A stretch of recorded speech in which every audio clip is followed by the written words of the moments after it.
Mutfağıma hoş geldiniz arkadaşlar. Bugün tavuk şinitzel yapacağız. Unumu koydum bir kaba. Burada da galeta unum var. Galeta unun içine kırmızı biber, kimyon, karabiber, zerdeçal, kekik karışımını koyup karıştırıyorum. Bir tatlı kaşığı da tuz atacağım şimdi. Burada 2 yumurtam var. 2 yumurtamı şöyle az bir şey, çeyrek bardak çay bardağı kadar suyunu koyuyorum. İyice bunu karıştırıyorum. Şimdi burada göğüs etlerim var. Önce una, üstündeki ununu biraz atıyorum. Sonra yumurtaya,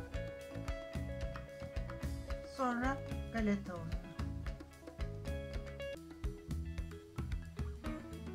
Önce ununu atıyorum fazlasını.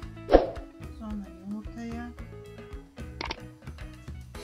Sonra galeta.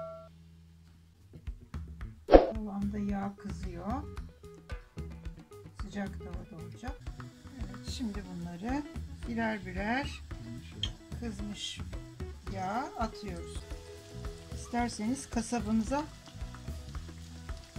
tavuk bonfileleri ince şinitzellik de yaptırabilirsiniz. Ben bugün böyle bebe filetolarım vardı. Onunla daha kalın olarak yaptım.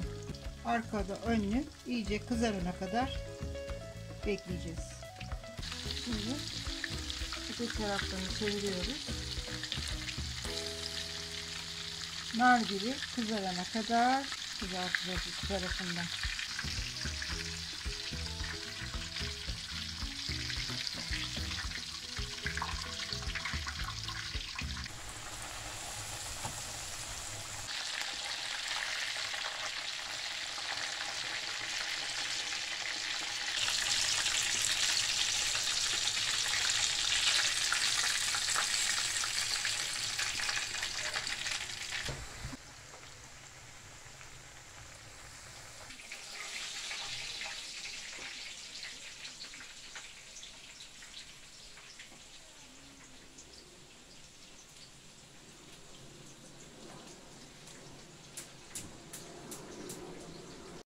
Evet, şinitzelimiz pişti. Tavuk şinitzelimiz servise hazır.